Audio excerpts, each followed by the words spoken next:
This episode of The Minimalists is brought to you by nobody, because advertisements suck. The Minimalists.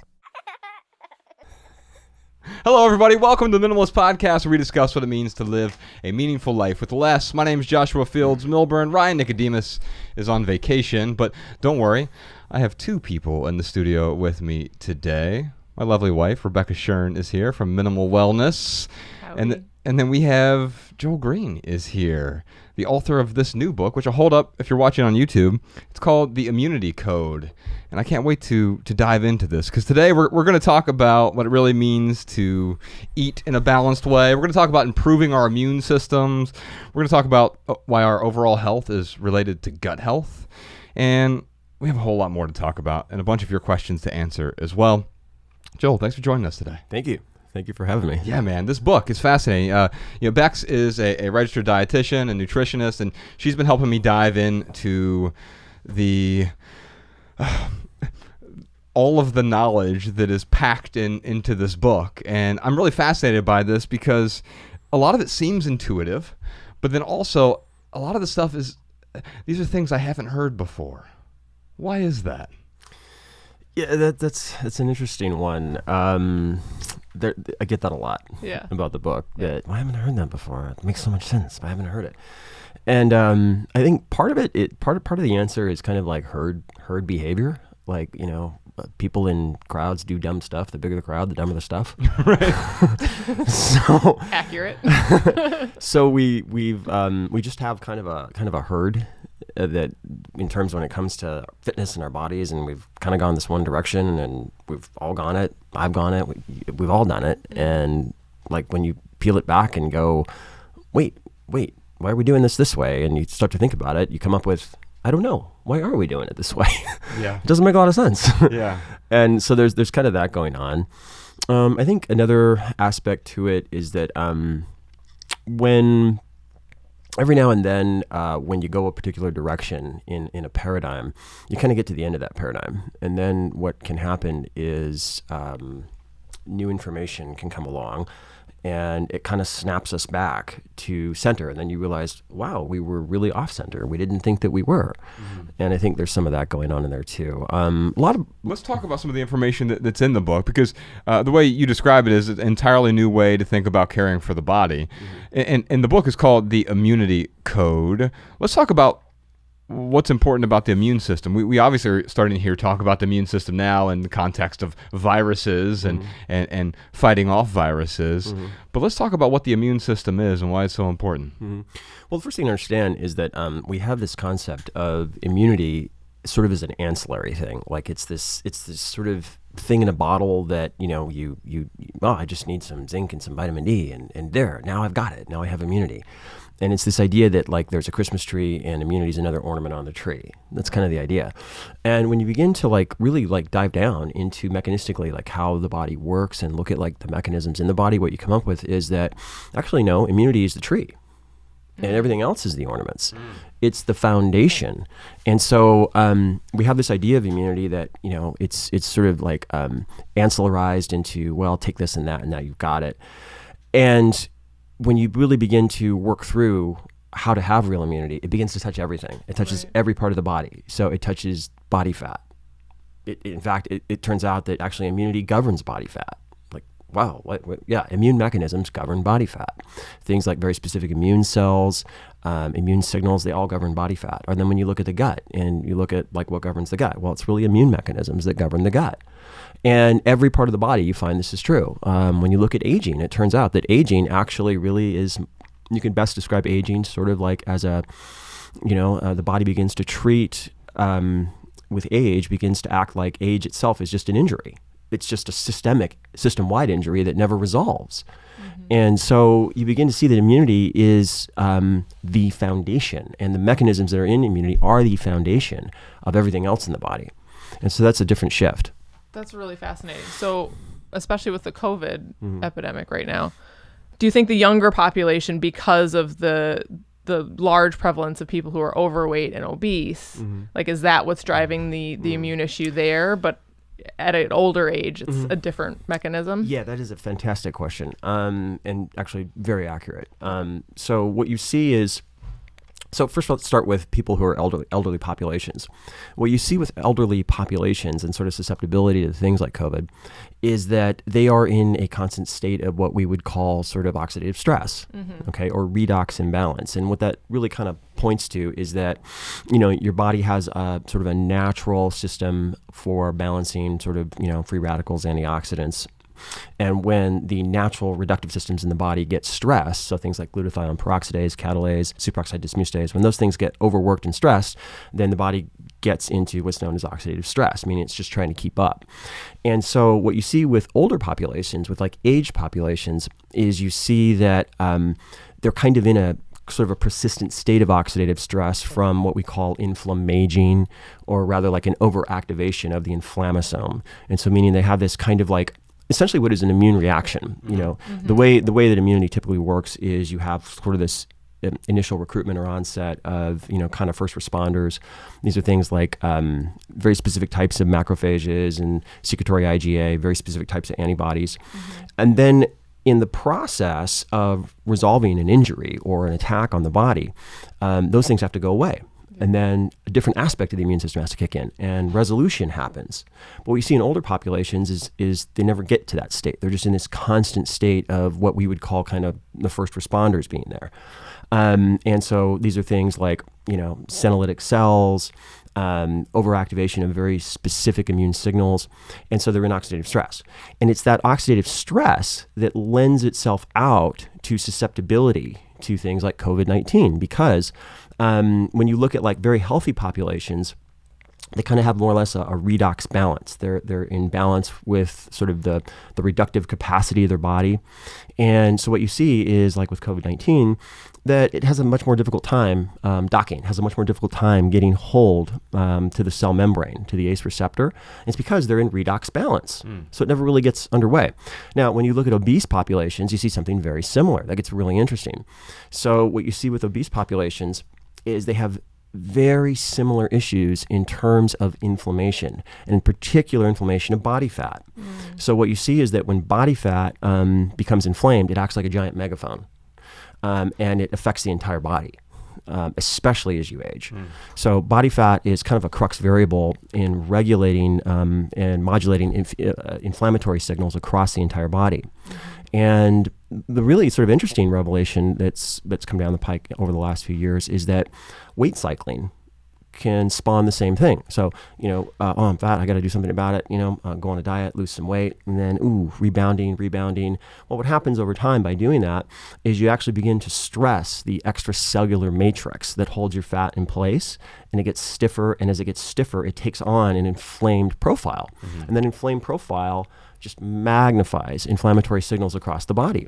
So inflammation often has to do with an overactive immune system. Let's talk about how controlling inflammation is really the key to good health, to longevity, etc. Well, that's a fantastic point. So when you look at different theories of aging, there's a lot of them, like a whole bunch, and a lot of them don't agree. Okay. But some of the newer theories, I talk about one in the book called remodeling theory. There's another one called network theory. Some of the newer theories really kind of look at the aspects of immunity where the immune mechanisms and immune signals that govern inflammation get oversubscribed, sort of overactivated. And so when we begin to ask, well, how can we kind of dial this down? How can we kind of flip the switch here? Right. What we come to quickly is that it's a tissue by tissue proposition. Like we actually have to look at an order of operations, and we have to look at, well, wait, where's all this kind of beginning? And it quickly leads us to, well, really, the gums and the gut are kind of the first place that we have to start, because that's kind of where immunity begins in the body. The body comes into contact with the outside world, first in the gums and then in the gut lining. And so that becomes kind of the first step. And it's a very different proposition from the rest of the body. So when you look at immunity in the gut, it's quite a rabbit hole, and it gets interesting super fast. Start talking about the microbiome right away. Yeah. What's interesting, and where I don't know if I did a great job, I tried to in the book, what gets very interesting very fast is that you have to begin to unsubscribe from a lot of paradigms that we have kind of bought into in this age that we're in. Like diversity is the key to a diverse gut microbiome is the key to gut health. That's not necessarily true. I'm learning that from your book, right? Well, the best way to put that is diversity is important, but pursuing diversity isn't going to get you there. Okay. Like we have this idea that diversity, is kind of the end all be all in the gut. And while it is true that, the gut itself needs to have sort of a diverse biome in the gut, pursuing diversity is not a strategy. Mm-hmm. It's not going to work. It's not going to get you anywhere. You can get much more bang for the buck by pursuing a couple of bacteria than you would by pursuing diversity. Those are Akkermansia, bifidobacteria, right? Akkermansia, mucinilpha, and bifidobacteria as a family, yeah. Okay. Yeah. Mm-hmm. Let's talk a little bit about both of those Sure. and why they're important. Yeah. So, a couple of reasons. One, let's back up and start with let's start with like a picture of health and like the leanest, healthiest, longest lived people. And let's look at kids, like when you're young, when you're very energetic and kind of what that looks like. And what seems to be the case, is that when you're young, you have high populations of bifidobacteria. And bifidobacteria is very interesting for a number of reasons. One of those is that it really seems to control a whole lot of things that are involved in keeping the body lean. Mm. Specifically, there's a key protein called an angioprotein, ANGLP4 or fasting-induced adipose factor, and it's controlled by bifidobacteria. This protein suppresses lipoprotein lipase. Mm-hmm. So it actually has a lot to do with the body's ability to store fat and not store fat. So as our bodies, when we're young, we have higher populations of bifidobacteria. Mm-hmm. Bifidobacteria is also involved in making B vitamins. And where it really gets interesting is when you begin to look at different kinds of diseases and you start to look at things like Parkinson's and Crohn's and things like that, and you see these correlations to low bifidobacteria populations.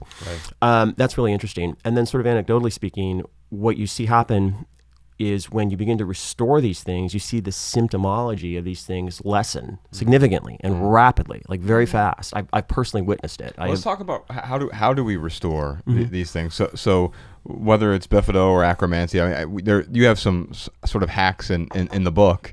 The apple peel thing is fascinating. Bex has been doing this for a few weeks now. Yeah, you want to talk about that? Oh, wow. Yeah. Okay. Yeah, I just finished it. Okay. I just was like, I'm cool with the apple peel thing. Let's hear this. Yeah, so I did the apple peels. I kind of like did an extended version of the protocol that you have in the book, just because like I felt like my health had not been quite where it should be. I've been struggling with shingles of all things for like the last 6-8 months, and I was like, I really need to like dive into this the series of protocols that you have. So yeah, I did an extended version of the apple peel protocol. So I did the apple peels for several weeks and then added the HMO. Okay. And then the reds. How did you feel on that? Great. Yeah. Did you feel energetic on it? Yeah. Let's talk about what HMO is. Yeah, so the human milk oligosaccharides. By the way, it's good you keep asking questions because I will rant. He won't shut up. He's still talking. He's a very good host. Well, let's talk about what HMO is and why we would incorporate that. So HMO, what's called human milk oligosaccharides. It's like a little spray we got from Amazon. That's one way to get it. Yeah, that's one way to get it. So basically, they are essentially they're glycoproteins. They're carbohydrates bound to protein. They're found in mother's milk, and they have a whole heck of a lot to do with establishing immunity in the infant gut. And they affect a lot of things in some very interesting ways. Would you also get this from colostrum? Okay. Yeah, you can get HMO in colostrum. You're going to get different fractions and the amounts and things can vary. There's about 200 different known HMOs. There's roughly just a couple right now. They're actually on the market.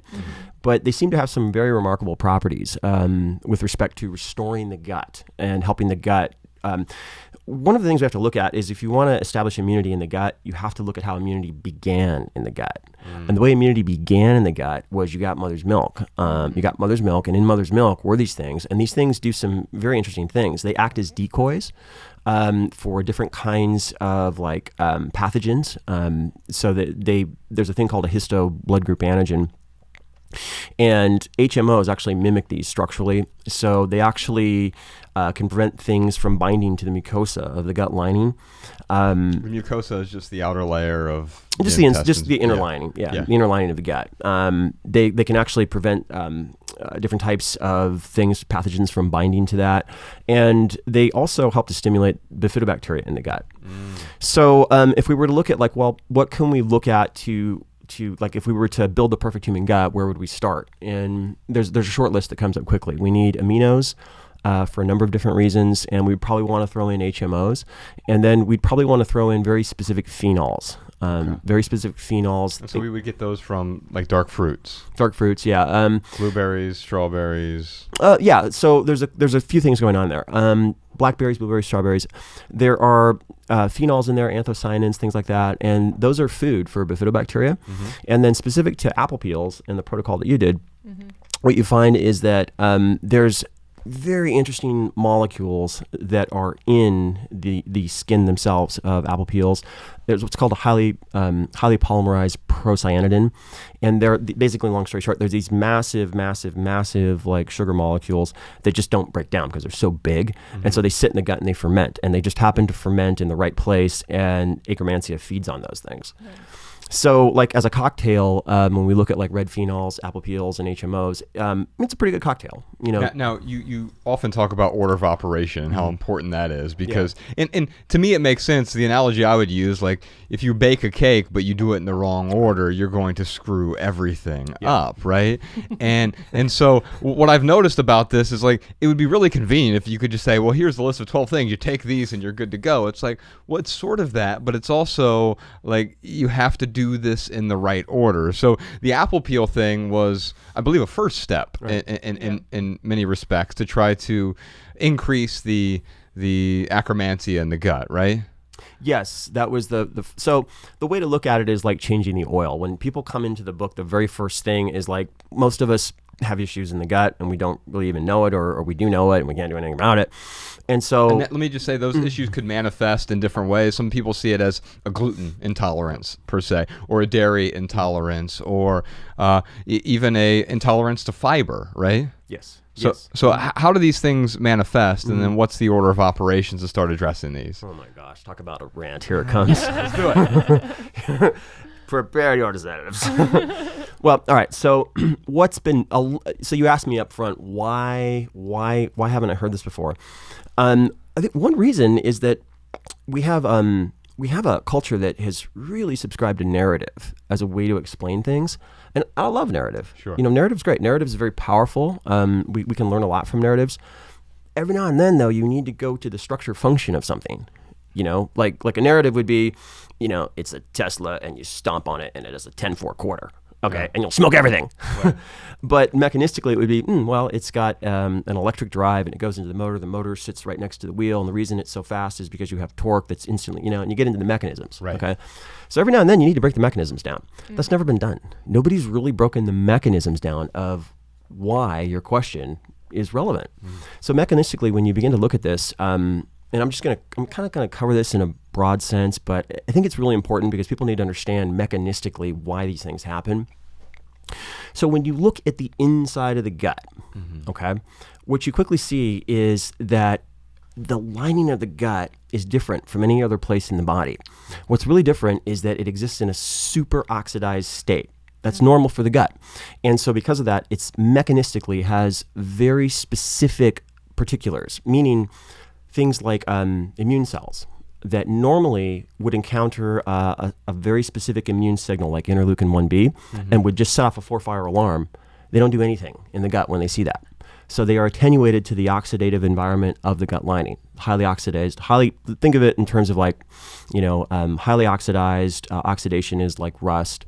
Think of the engine of a car. Inside the engine of a car, it's really hot and combustive. but there's something that protects it, and that thing is oil. Right. So as long as you have oil, the engine works. Right. Okay. So what protects the inside of the gut lining from that oxidation is ascorbate. So you have a lot of ascorbate in the gut lining, and so it buffers the highly oxidative environment in the gut lining. Okay, that's normally. Now, when it's operating normally, what you have is that in the colon, a lot of the body's digestion gets done.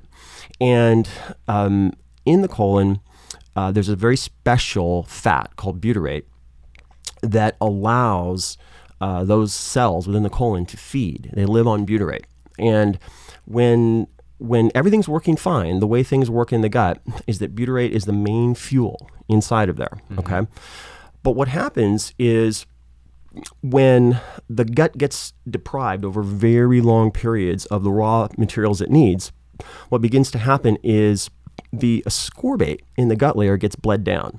Okay. It's like the motor oil in the car bleeds dry. And when that happens, the engine gets worn out.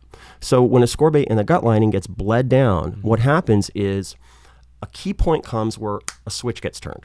And what happens is the gut lining stops using butyrate, okay, because it can't use it anymore. The key transporter, it's called MCT1, switches off. And at the same time, a sugar transporter switches on. That's called the GLUT1, okay? When that turns on, what happens is the inside of the gut lining begins to look like cancer. It starts to resemble cancer chemically when you look at what's going on. So what goes on... Now, would the layman call this leaky gut, or are we there yet? We're just about there. Okay. Okay. What happens is butyrate makes hits a signal molecule called interleukin 10, keeps the gut shut, keeps the colon shut in the gut. Okay.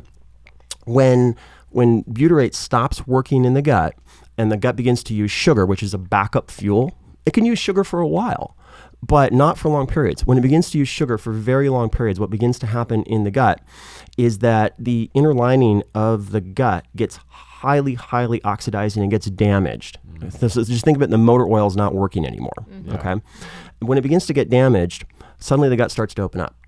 Okay. So you get a different interleukin called interleukin 6, signals the gut to open up, begins to open up. And now what you start to see are all these sort of inflammatory issues. And we have different names for these. You have colitis, you have Crohn's disease, you have all these different names for these. Sure. And so when that happens, now you get a problem that begins to spiral and get bigger. Yeah. And what we see a lot is this. At that point, the body can no longer handle fiber. Okay. Right. So this is where I am right now. Yeah. You think fiber is the solution, but at that point, the fiber put it this way, the way to think of it is that the end product of fiber is butyrate. That transporter's down. Can't work. Right. So when you feed the gut fiber, it gets worse. Yeah. Okay. So at that point, what you'll see people do is they'll hear things, oh, well, I heard the carnivore diet's good, I'll go on that. Yeah. So they'll go on a carnivore diet. And then what happens is you have a short-term, long-term effect. A short-term effect is aminos are incredibly healing on the gut for a number of reasons. We need aminos. So what happens is the cessation of fiber, addition of aminos, has a healing effect on the gut. So the gut. So you mean amino acids? Yes. From protein. Yes. So you hear this phrase, meat heals. Super true. Super true. But mechanistically, the reason is because of amino acids.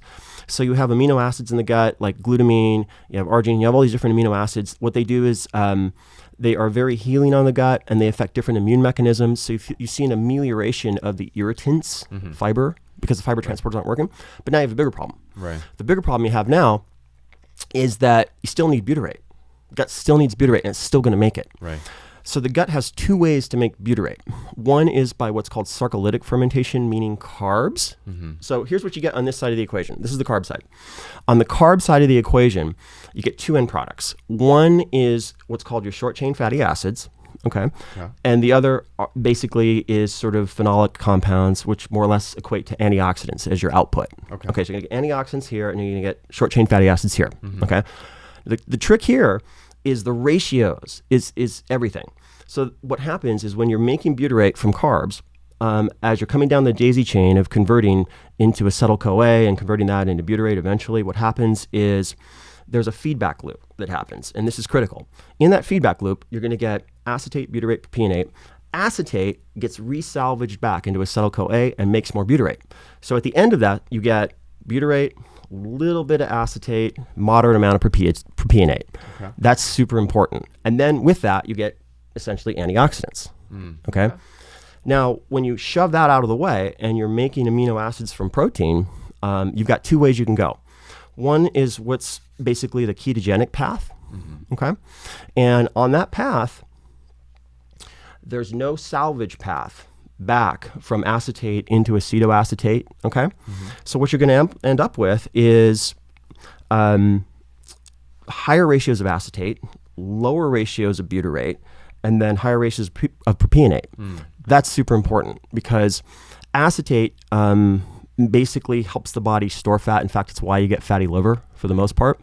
And they affect the gut lining in very different ways. And your second output from all that is ammonia. So on this side of the equation, your secondary output were ultimately phenols and antioxidants. Here it's ammonia. Okay, so you don't have the phenols and antioxidants. Right. So what happens when you're doing that is ammonia begins to interact with things in the gut, and you can get essentially excessive alkylation in the gut, and the protein itself ferments very differently from carbs. So what you're going to get is protein fermentation. Protein fermentation in the gut generally is cancerous, generally speaking.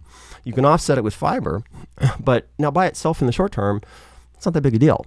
And so that's why you see temporarily you get this healing effect. Sure. Like, oh, I went on this carnivore thing. I feel very healed. It's great. removing of symptoms, though, Yes, right? right. Fasting does the same thing, Yes. although that's not a sustainable diet. Right. Well, yeah, but In perpetuity, you can't fast. Is all no, I'm saying. but whereas that leading us, though, you actually brought up something very astute, which is that fasting does replete the gut, and it does it basically through what is known as endogenous nitrogen production, meaning you're making nitrogen internally. So that, later on, we'll come back to this, that can be combined with this side of the equation over here. So you can combine that, once you fix the gut, you can combine that with fibers, and now you've got the best of both worlds. Yeah. Okay. But back on this side of the equation here, when you're making butyrate via protein fermentation via the ketogenic pathway, at the end of the day, long term, you're creating an issue because of the way that you're fermenting proteins. That's an issue because you got to look at the types of bacteria that ferment, the end products they make. You get these what are known as nitroso compounds that can interact, and you get these essentially cancer-forming compounds in the gut. The other side of that equation is you can make protein by what's called the gluconeogenic pathway. You can make butyrate via that pathway. Now, via that pathway, you have some advantages. It's very similar to making short-chain fatty acids from carbs, okay? But again, your end product is not phenols, antioxidants, and short-chain fatty acids. Your end product is short-chain fatty acids and ammonia. It's a very different equation because over time, the antioxidants and phenols that need to buffer the acidity in the gut lining aren't there. Right. Okay. So the longer you do that, you start to see autoimmune issues and different things like that. Sure. So we are in This is the Crohn's disease, but it could be skin issues, eczema, all these other things that result from that as well. Yeah. And long story short, it all comes from imbalances in the diet. Yeah. And really, I think that's what I'm learning from your book is what we're really talking about is balancing. Yeah. Not just the gut, but balancing our health, because anything out of balance is unhealthy. Like water's healthy for you, except when it's out of balance, and now it's unhealthy, right? Yeah. It's this weird, and people are like, "What's the secret to your book?" And I'm like, it's called a balanced diet. Like, that's not a secret. There's nothing new there. I'm like, yeah, nothing new. I know. Right. Except, in fact, that leads me to a question we have here from Rachel. We're usually a listener-driven show, so let me just pop this in here. What are the best foods for gut health? Now, we've talked about a lot of these things already. You've talked about apple peels. You've talked about blueberries, strawberries, blackberries. Orange juice, I know that you talk about being healing, and I assume it's because of ascorbic acid, right? Yeah. So those are some things there. What else? What is helpful for the gut? And later during the maximal, I think we'll get into the order of operation on things. Yeah. But let's just talk about some foods that are healing and healthy that we haven't already touched upon. Yeah. So assumption is that you are past the point of the inflamed gut, because a lot of the things that are very healthy for the gut in an ongoing basis, you can't give up front when you've got all these sort of issues. So if someone has Crohn's disease, for example, or colitis, or ulcers, what's healthy for them is going to be different from what's healthy for the person with your average gut. It's like you said, there's an order of operations Yeah. to it. Yeah. Okay. So they're going to need aminos and things like the HMOs up front, and then you sort of baby step your way back into fibers. Okay. Yeah. Okay. But generally speaking, things that are healthy for the gut long term would be things like resistant starch, foods that have phenols, so anything with colors, like dark colors in it. Let's talk about resistant starches, because I was listening to an interview you did on another podcast, and you had the most hilarious Chipotle hack. Yeah. It works. When he goes to Chipotle, he puts ice in the he gets the beans separate and puts ice in them. It's a great COVID attention strategy. Like if you're just spend too much time alone, you just go to Chipotle, go to the ice machine, and everybody's like, "What are you?" They think, "Oh, this crazy guy's putting Yeah. ice in his beans," because they've never seen someone do that. But there's a strategy behind that. It's not that you like cold beans necessarily. It's that they do something different in the gut.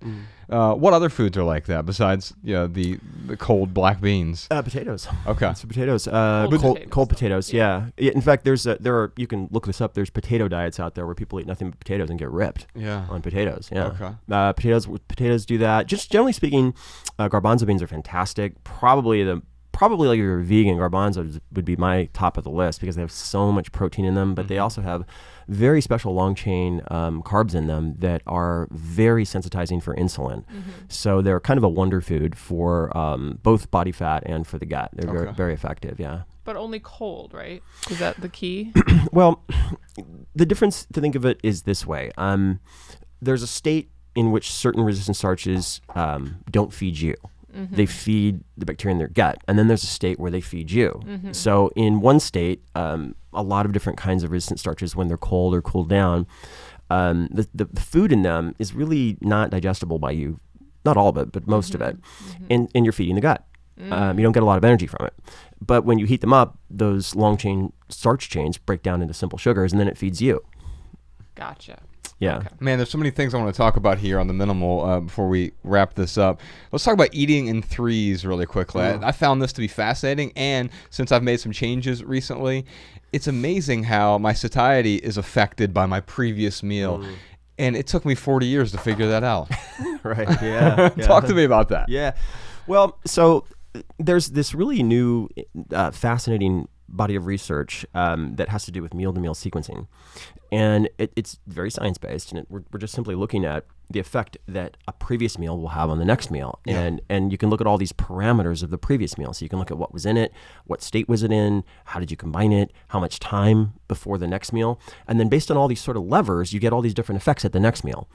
So like if I ate celery and cucumbers for one meal, I might accidentally just gorge on the next meal. Yeah, because, you'll be starving. Yeah. Yeah. You'll be starving. But See this with my clients all the time, like talking about like, no, your choices that you make at one meal are going to directly 100%. impact your next meal and probably several meals after that. yes. Yeah. And where that gets really interesting is in fat loss. So what you see a lot in active fat loss is, I ate perfectly during the day and I blew it at night.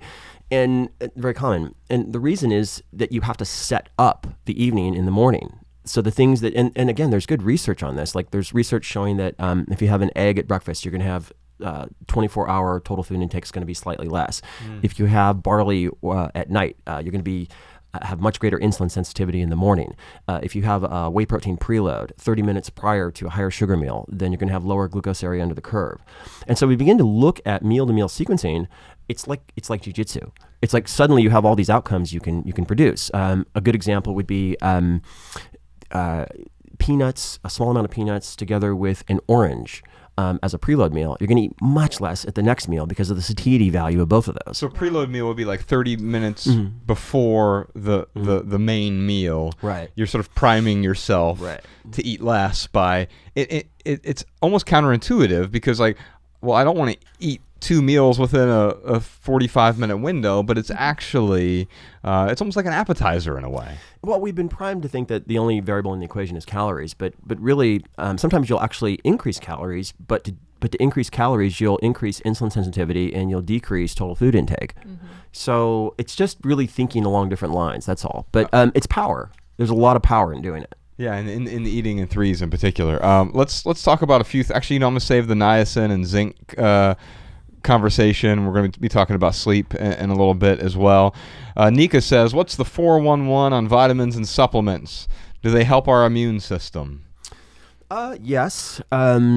I believe that just my personal belief that I subscribe to is that food is the answer. Right. That food is far more powerful than anything, and that at the end of the day, like you don't need any vitamins or supplements if you know how to use food. That being said, vitamins and supplements are incredibly powerful. Yeah. They can be very effective used correctly. They're supplements, though, and Yeah, I think we need they're to be supplemental. clear Yeah. about the role there. And Yeah. Linda's question: do probiotics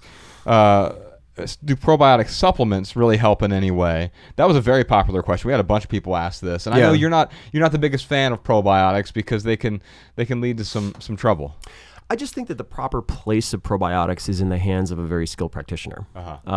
Someone like you. There are very specific selective applications of probiotics that are, I would say, use the word miracles when done correctly. But I think that it takes some training. I think it takes experience. Because there are some risks with probiotics. You can the thing I see the most is SIBO, and I see that a lot. That's small intestinal bacterial overgrowth. Mm-hmm. So. Yeah, we're kind of in an epidemic of that. You had this period for a few years where people discovered probiotics, and they went on all of them, and next thing you know, 2-3 years later, everybody's got gut issues from it. But now, is that different with the more natural probiotics? So, like something in yogurt per se, that's an actual food that has probiotics, or sauerkraut, things like this. That's different from the pills and powders, right? Or no? Yes, very interesting difference. So the issue has to do with when things are with food, like let's take the example of yogurt, they tend to work in the correct place in the gut. Right. You're going to get their fermentation in the right place in the gut, and it's because along with the probiotic, you have all these specialized long chain sugars and different proteins and things that kind of help everything work as a single unit. Right. When you strip out the other things, and then you're just taking sort of this selective probiotic, there's variables that we can't totally control where they open up in the gut, and you might get a host of effects. Now that being said, when you read the research, there's some pretty amazing things that can be done with the right strain of a probiotic for the right condition. And so again, that's why I think that they belong in the hands of practitioners. And you wouldn't just go willy-nilly to your nearest Whole Foods, buy out the probiotic aisle, and hope that's going to fix your gut, basically. I would not do that. No. Yeah. No, I would again just say that, find a good practitioner, someone who knows what they're doing, and that's a good way to do that if that's how you want to go. Man, we've got so much more to get into. Plus our listener tips and our added value segment today, and so many more surprise questions like, how can the strength of one's immune system be measured? What do different diets like paleo, carnivore, keto, and vegan get right? And what do they get very, very wrong? Plus, we have questions about the top 10 habits to strengthen the immune system, questions about sleep's essential role in immunity, questions about why Bex has been wearing tape over her mouth at night. You think it's hot. It's not the only reason, though. We have questions about lactose intolerance and gluten intolerance, questions about how to heal IBS and ulcers and leaky gut and back pain and stomach pain and autoimmune issues, and a million more questions for Joel and Bex. And if you want to hear all that, subscribe to our Maximal episode on the Minimalists private podcast. It's a completely separate podcast, and it's the most honest way for the minimalists to earn an income because we don't believe in advertisements. By the way, if you're not a private podcast supporter, you're literally missing 2/3 of our show. Bex, you're a private podcast listener. I am. And literally, it's my favorite part. Why is that? It's more casual, Uh-huh. and you have a lot more banter between you and your guests, and it's more relaxed. Yeah, that long-form conversation feels like it's just a deeper dive. Yeah, exactly. So I like that, though. It's more relaxed. I didn't realize that. Yeah, it is. Well, it's good to hear. Yeah. Y'all can check that out. Head on over to theminimalists.com/support. I say try it out for a month. I think you'll get immense value from it. It's worth way more than the $2 that it costs. Try it out. If you don't like it, you can always stop trying it out, right? Yeah. It's like a food you don't like. Intimate. Yeah. I think. Well, it's because we're not wearing shirts during it. theminimalists.com/support to subscribe and get your personal link so that our private podcast plays in your favorite podcast app. All right, here are some voicemail comments and tips from our listeners. Hello, my name is Amberly. I'm from Louisiana, and I wanted to tell y'all about a company that I find a lot of value in. It's called United by Blue. And I'm not getting anything from them for saying this. I just really enjoyed the company. I bought a backpack from them a couple of years ago, and I love it. It's really great, and I'm finding a lot of value in it. They have quality products. They're very environmentally friendly, and they take a pound of trash out of the ocean for every project that you buy. Thank you. And thanks for everything y'all do. Y'all are great. Hi, guys. This is Trish from Grover, North Carolina, and I'm a landscaper. And I just wanted to say for you and also the rest of the listeners on your podcast, everybody likes to use tires. It's shredded up tires. It's a one-time mulch, they call it. And they advertise it sometimes as a better alternative, but it is horrible for the environment. It will pollute it, and over time, the mulch will break down, and it'll literally be pieces of metal tire in your garden or your bushes or whatever. So I would just like to discourage anybody from thinking this is a better alternative than mulch. It is very bad for the environment, and it is not meaningful at all.